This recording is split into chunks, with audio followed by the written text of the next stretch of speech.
Yeah, thank you for the introduction, and yeah, thank you for inviting me to speak. This has been a very wonderful conference. I think I've already learned a lot, even though it's just day 2. And yeah, I'm excited to talk a bit about some work that we have with Ramon that he kind of already alluded to in his morning mini course, but I'll maybe fill in some of the details that he sort of skipped over. Yeah, so I'm going to talk about how you can use some matrix concentration inequalities that we proved to then show strong asymptotic freeness for very general classes of matrices with like relatively little work. That's kind of the premise of this talk. Okay, so I'll start just by defining what I mean by strong asymptotic freeness. I know we saw the definition of strong convergence several times, but just to make sure we're on the same page about the type of phenomenon I'm talking about, I'll just kind of remind everyone of the definition and the notation I'll be using. So we start with a family of random matrices. So, okay, x1 through xm. Say they're n by n, and self-adjoint.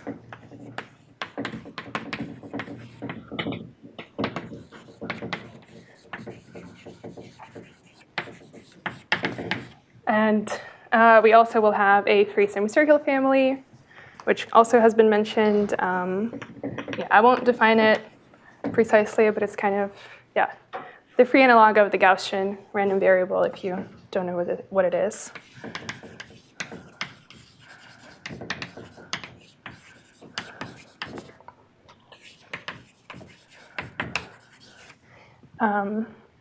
Now, if we have that for every non-commutative polynomial, the norm of that polynomial evaluated at the M random matrices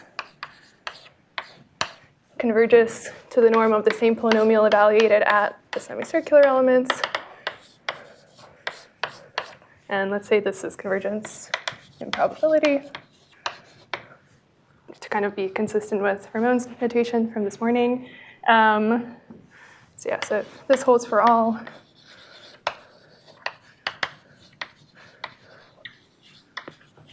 non-commutative polynomials. Yeah, so we say, so if this is true, then we say that x1 through xm are strongly asymptotically free.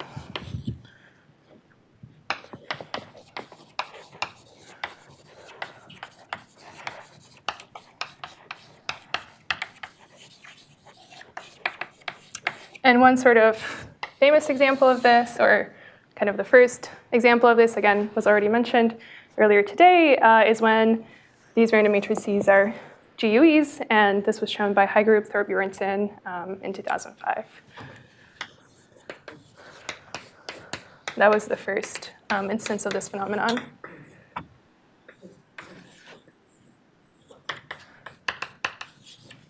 So.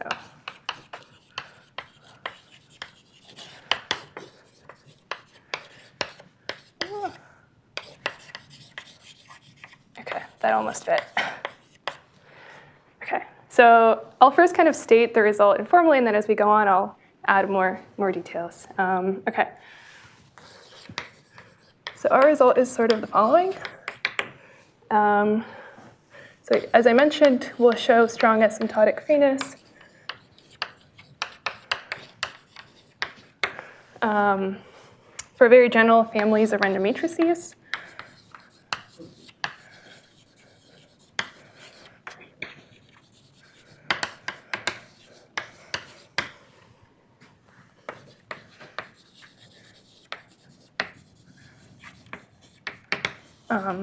I'll label them by H1 through HM.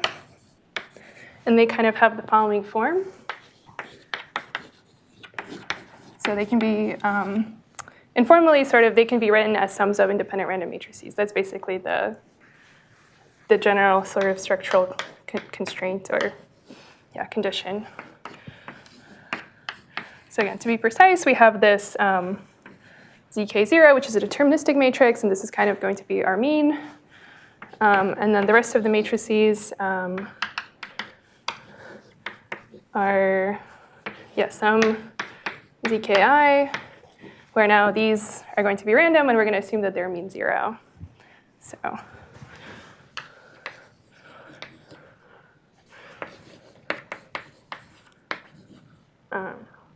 so zk0 is deterministic. And self-adjoint.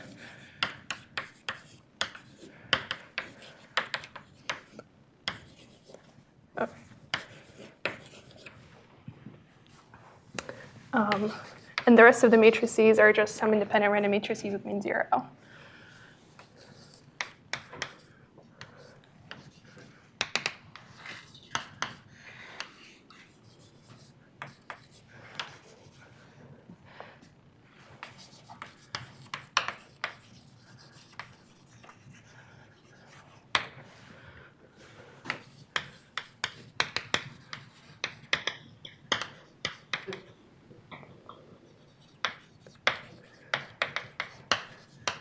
And one thing I'll just mention now is, we just assume that these are independent. They don't necessarily have to be identically distributed. In fact, kind of the examples I'll be talking about, they typically will not be identically distributed. But yeah, this is kind of our general framework. And a lot of interesting models can be represented in this way.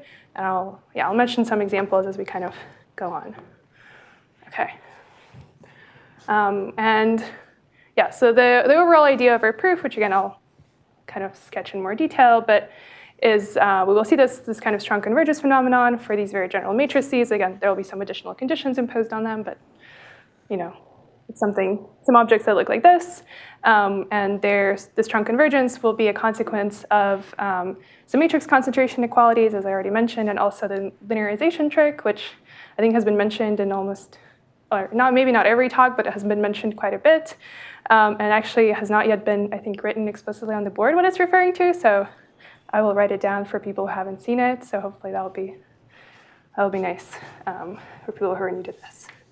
So high level, our result is consequence of matrix concentration.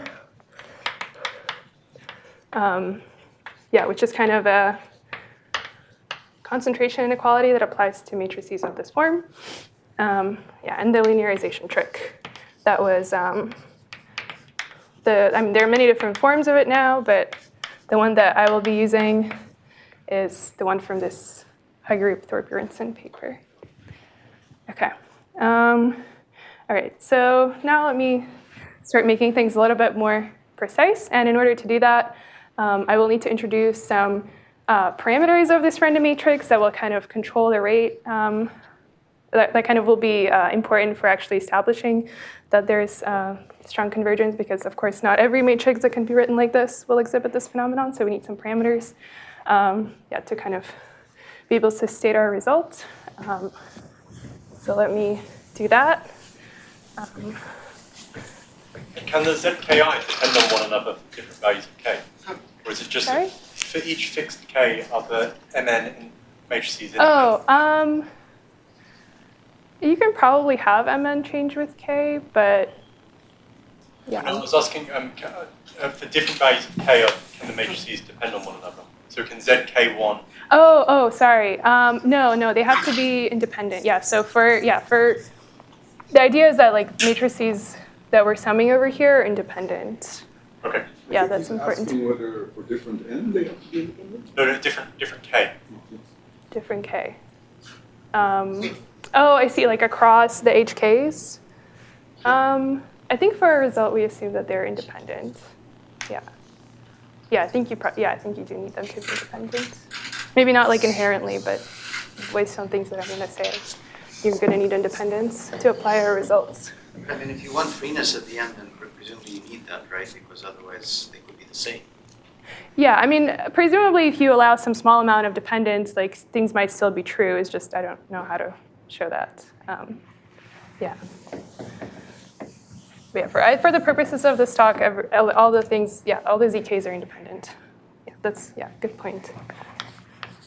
So I'll mention two kind of key parameters that I will need to state our result. So we have this R bar parameter.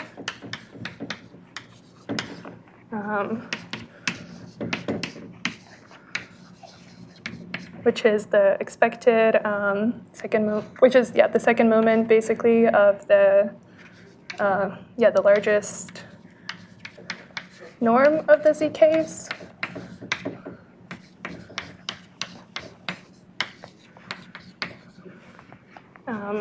And then we also have this V parameter, which also secretly was appearing in Ramon's talk this morning about intrinsic freeness. And this will be the square root of the norm of the covariance matrix of this random matrix. So basically what you do is you kind of just, you construct this huge covariance matrix where each entry corresponds to a covariance between some pair of entries of this random matrix, and then you take the norm of that. So this is kind of another important parameter that shows up. And I think to really understand the significance of this parameter, it's helpful to kind of look closely at this intrinsic freeness phenomenon that Ramon was describing that I don't have time to go into detail about. Okay, so now that we have all of our notation, I can sort of precisely state our theorem, which might look like a soup of symbols, but we'll slowly unpack it in this talk. Okay. So this is our theorem.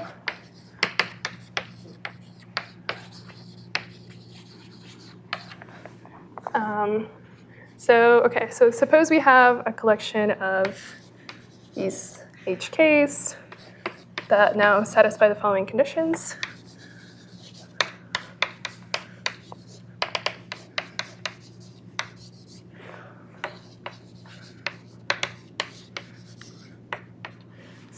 So first we have these conditions that are kind of hold an expectation. So as n tends to infinity, you're going to need that the following set of equalities holds. So we want this quantity to go to 0 as well as a bunch of other things. So I'm just going to set them all equal to each other. Okay.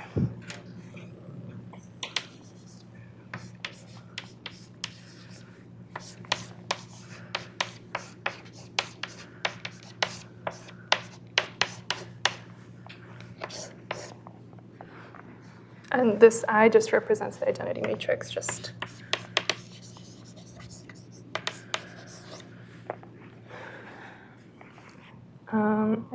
Okay. And then we also want this R bar parameter to vanish. That's the other thing that we want to happen. And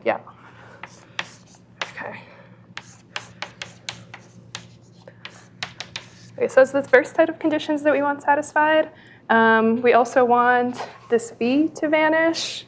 There are going to be a bunch of conditions, but we'll see that they're, it looks like a lot, but it's actually like it's not that constraining at the end of the day.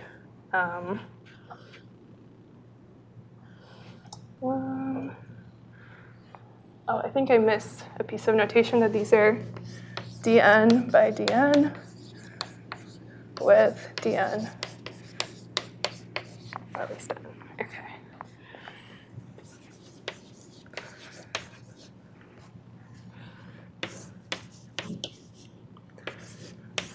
So we want to make sure that our the V parameter goes to 0 sufficiently quickly, and then we're going to need one more condition.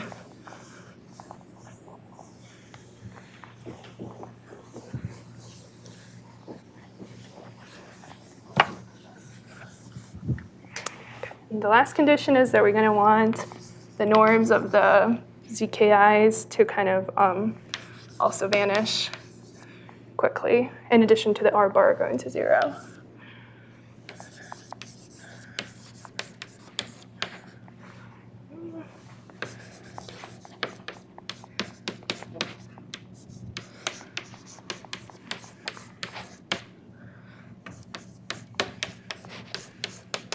then this convergence, since I said that we're defining our strong asymptotic freeness relative to convergence in probability, so this just needs to hold in probability. Okay, so if all of these conditions that might look kind of random to you right now, if all of these conditions hold, then for all k, then these guys are strongly asymptotically free.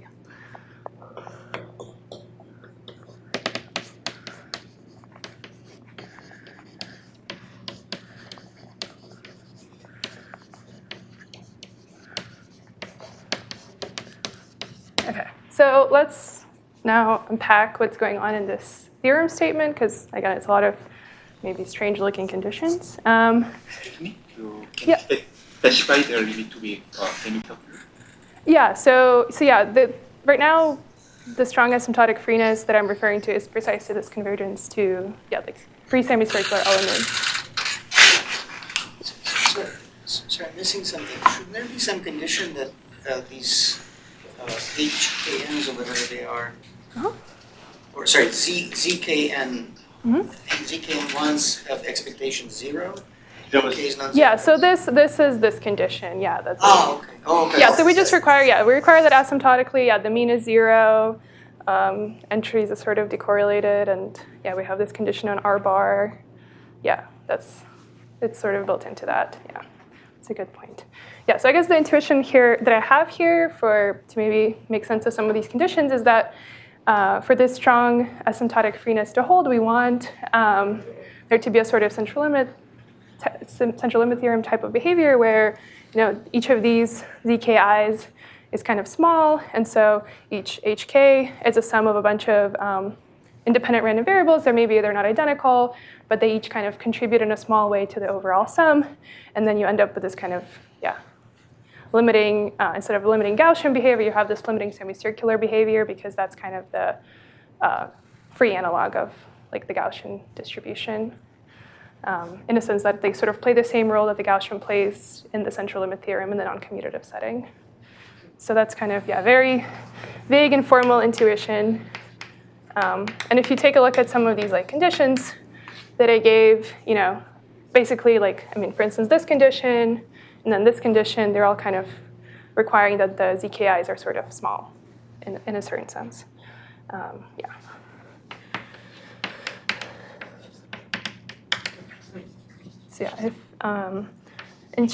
So if individual contribution from each zki to hk is small, then it sort of makes sense to say, or it's sort of not so surprising that the HK sort of tend to the semicircular distribution. Okay. Again, this was very non-rigorous, just to kind of give you some idea of what's going on. Okay.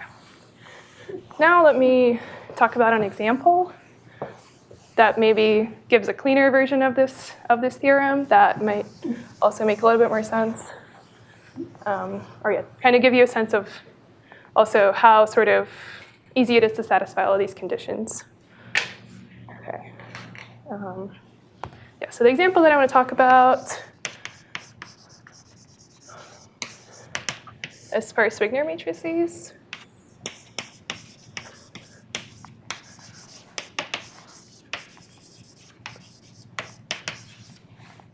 Which, let me define for you what I mean by a Sparse Wigner matrix. So what I mean is,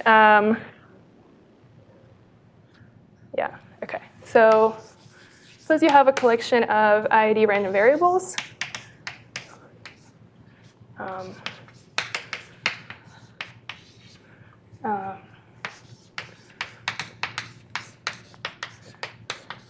And say they have mean 0 and variance 1. It's not really so important.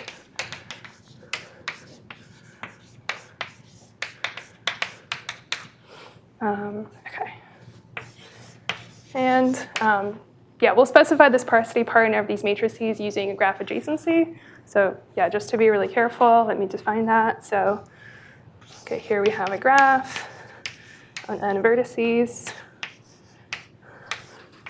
that's deregular.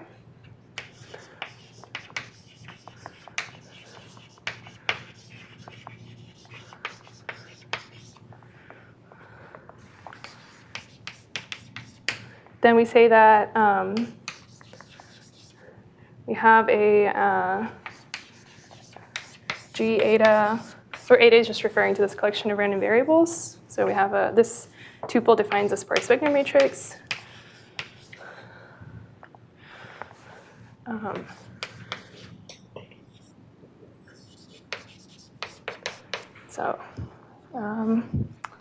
Yeah, you probably can't see over here, so maybe I'll just finish defining it on the other side.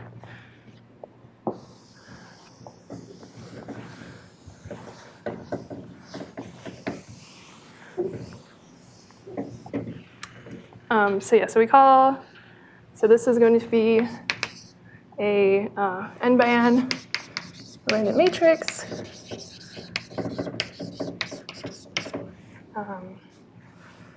X of the following form. So each xij,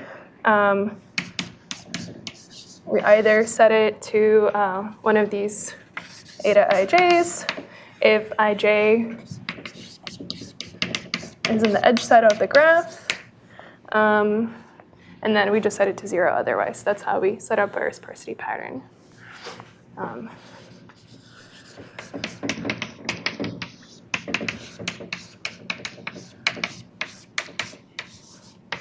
Okay. All right. So it's kind of a long definition, but it's really not that complicated of an object. You just fix some sparsity pattern, and each row and each column has d non-zero entries, and you just set them to some id random variables. So that's all that it is. Okay. So in this setting, we can apply our result to obtain the following statement. So yeah, again here, I apologize that there's kind of quite a bit of notation, but okay. Yeah. So yeah, basically what we're going to do is we're going to take m of these sparse Wigner matrices, and we're going to see that in a certain setting that they're going to be strongly asymptotically free. And this is sort of a result that Ramon also kind of briefly alluded at during his talks this morning, but yeah, this is kind of a more precise statement. So, okay.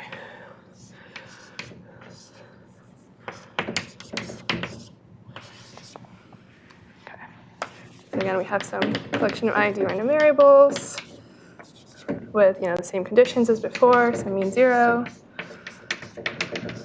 variance 1.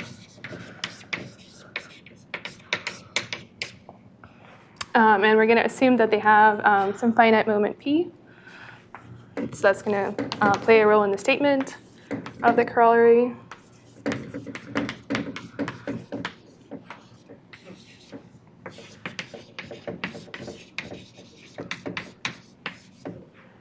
Okay. Can I actually ask a question? Oh, yeah, sure. So, sorry, this is kind of unrelated to the example you're doing, but yeah, do any of these hypotheses, so capital MN was the number of terms in the sum that form H. Do any of these control that or ensure that it doesn't blow up to infinity or something? Is there anything preventing that? Wait, sorry, what do you mean blowing up to infinity? The number of terms in the sum at each level n can get bigger. Yeah. It can go. Yeah, it can be as large as you need it to be. So none of these are even indirectly controlling that range or anything like that. We'll see. Yeah, I guess perhaps. Okay. I don't know. I think yeah, the number mn is non-trivial in a sense that I guess we have this condition over here, and if you have a lot of mn's, it sort of forces this quantity to be smaller and smaller in some sense, and then that might impact what sort of behavior you see. The uncorrelation of the columns also is a role on the expectation. So more in bigger M. Sorry, what's the comment? What she said is spot on, and the condition that the columns are uncorrelated has a similar effect. So bigger M helps you with these other hypotheses and ways. Yeah. And I think, yeah, we'll actually even see this happen. I think we'll see this a little bit in the example. I mean, yeah, we'll see how much actually I'll get to say. But Presumably you're going to explain how this model can be formulated for certain seeds. I think that's where the confusion stems from. So if you just write down how this model can be formulated for certain seeds, you'll see that this MN grows very rapidly. It was a curiosity, not a confusion. I'm satisfied. Sorry. Okay. All right. I don't think somebody who hasn't seen this before will understand what that's especially. Sure, I mean, I can explain that. I don't have a ton of time, but let's see how far I'm going to get. Ooh. Okay. Where did I stop? Okay. And so yeah, now we also have some graph for each n. The n regular.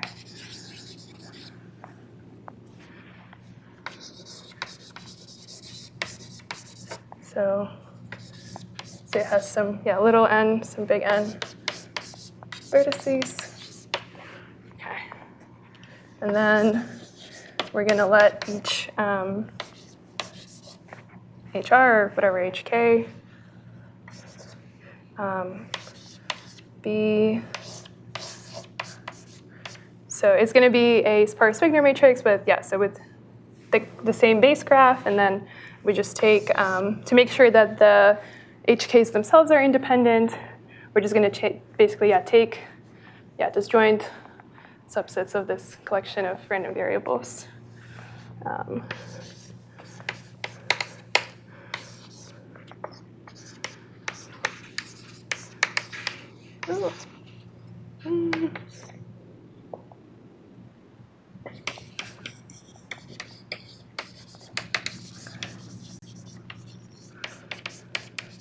Okay, and so now if the dn, or like the degree of the sort of the graph that encodes the sparsity pattern, is sufficiently large, in particular it's greater than, so it's n, so yeah, the number of vertices, so power 2 over p minus 2 times log n sub n, the power of 4p or p minus 2. So if this condition holds on the degree of the base graph, then these matrices, the Sparse Wigner matrices that I defined, are going to be strongly asymptotically free. Oh.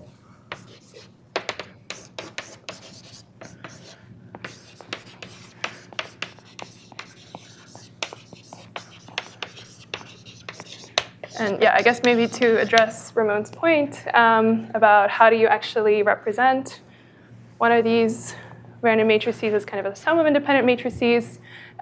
Basically, you just you look at the adjacency matrix of the graph, and you have a deterministic matrix for each edge.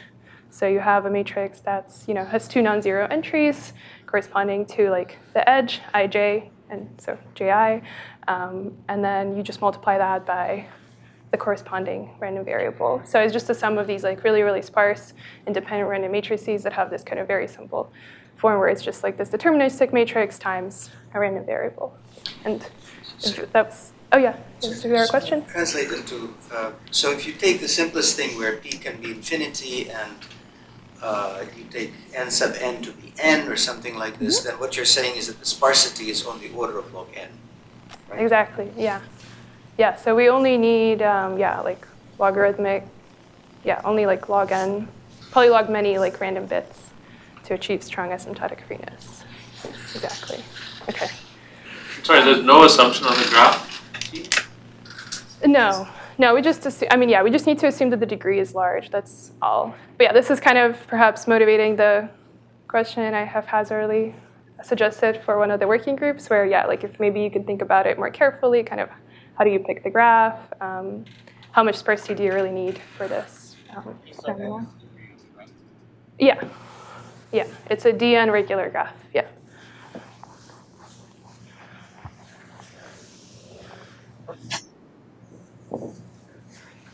Okay, yeah, maybe I'll just try to kind of, yeah, explain a few things that are sort of interesting and relevant about this corollary to help you make sense of it. And I'm probably going to be out of time. Okay, so the first comment that I would like to make is that this result is sharp up to this logarithmic factor in a particular sense. So if we choose dn such that it's much, much smaller than n to the power of p over p minus 2 times log n to this power of minus 2p over p minus 2,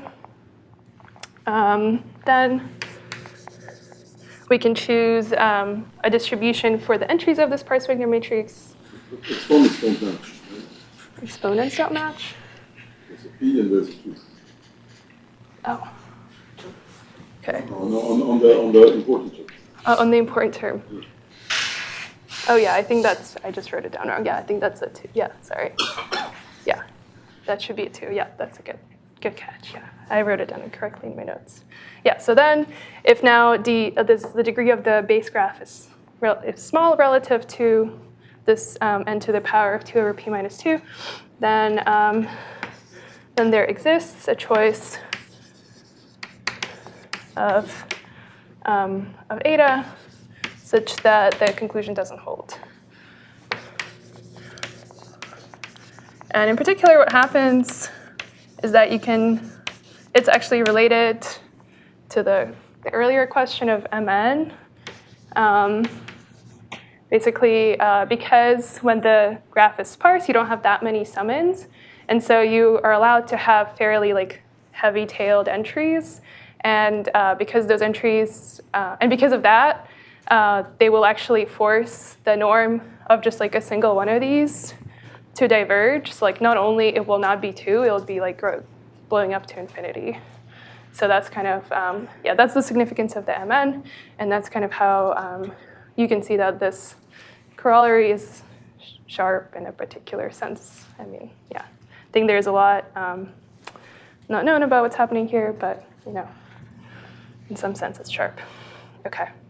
Another thing that I guess wanted to highlight is there's this kind of interesting trade-off between the amount of sparsity we can handle and the kind of the extent of integrability of the entries. So we can see that, as was already, I think, mentioned, that, if p is infinite, so our random variable has all its moments finite, then you can handle really very little randomness of this order polylog, and then so that's, and then if you now have heavier tailed random variables as your entries, then you need more bits of randomness to achieve strong asymptotic freeness. So that's kind of the second, I think, important comment that I wanted to make. Okay. Yeah, so this corollary quantifies trade-off between sparsity and integrability.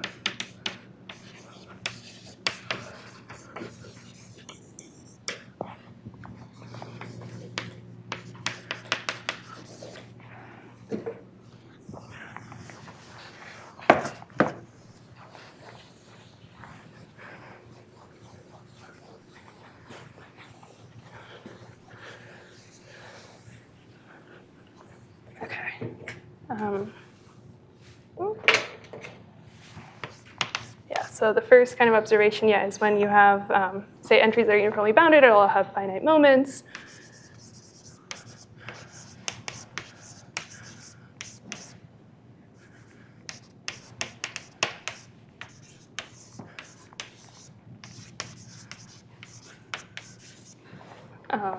Then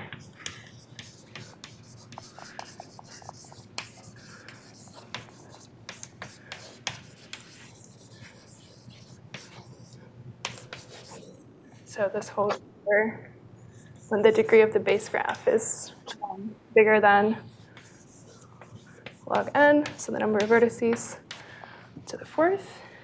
And then another kind of on the opposite end, when we consider the case when the degree of the graph is just equal to n, so we're in the sort of in the Wigner situation, then we need at least 4 plus some epsilon moments in order to achieve strong asymptotic freeness, which is a previously known result in the literature.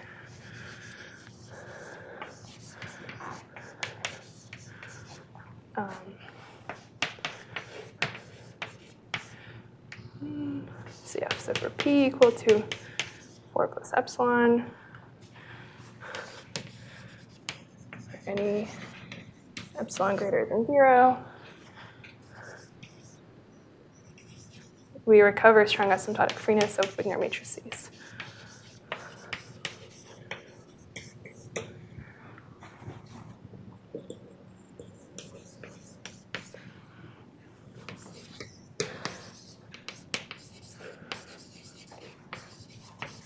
And this is a result that was originally shown by Anderson in 2013.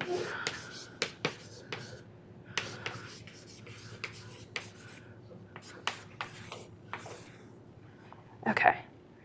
Yeah, and then I guess this is a good place to wrap up, but I will also say that our theorem applies much more broadly because a lot of different random matrices can be written as these sums of independent random matrices. You can encode various like random graph models and all sorts of other things. Yeah, I guess maybe since I believe I'm out of time.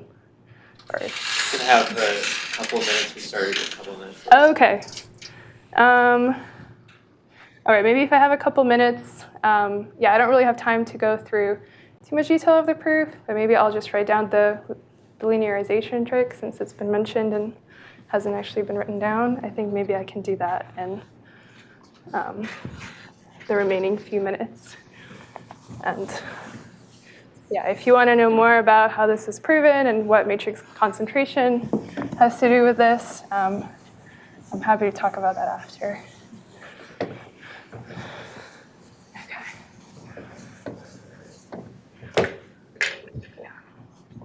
So,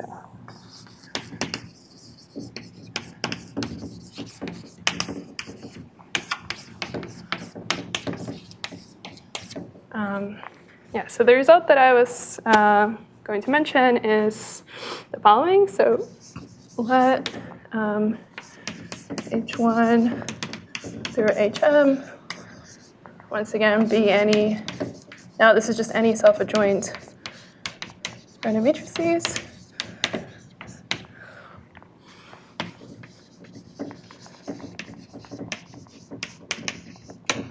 Now, suppose that the following holds. So suppose for every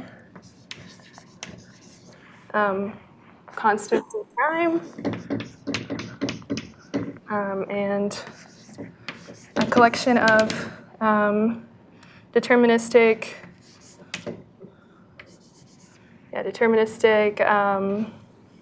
self-adjoint matrices.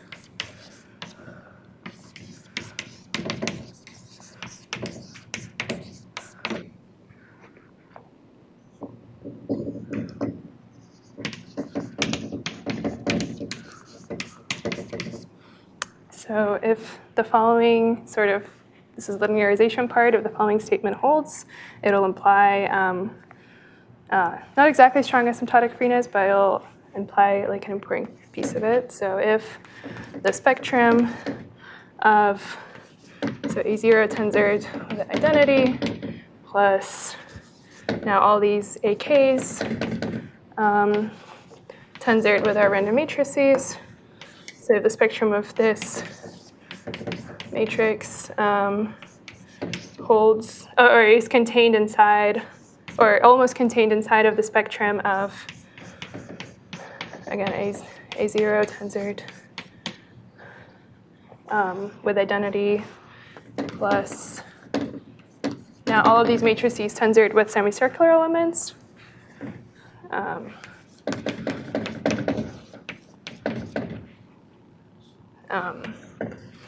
Up to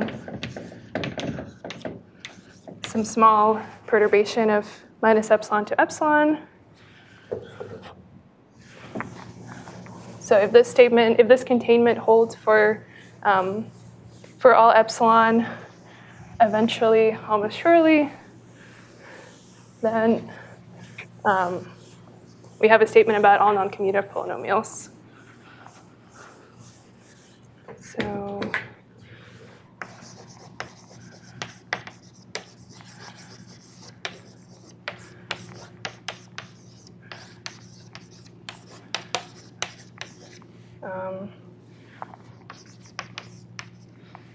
then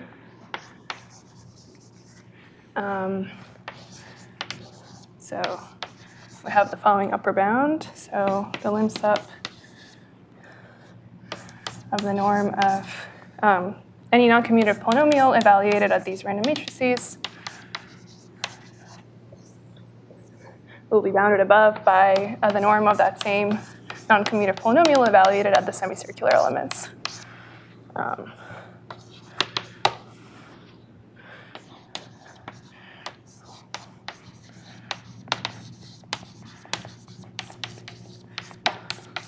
And yeah, now kind of, I'll just say this in words. Yeah, the role of the matrix concentration will come in here. We'll be able to use some of our results that, I mean, Ramon already mentioned some of this earlier this morning, that yeah, these new matrix concentration inequalities allow us to show statements like this.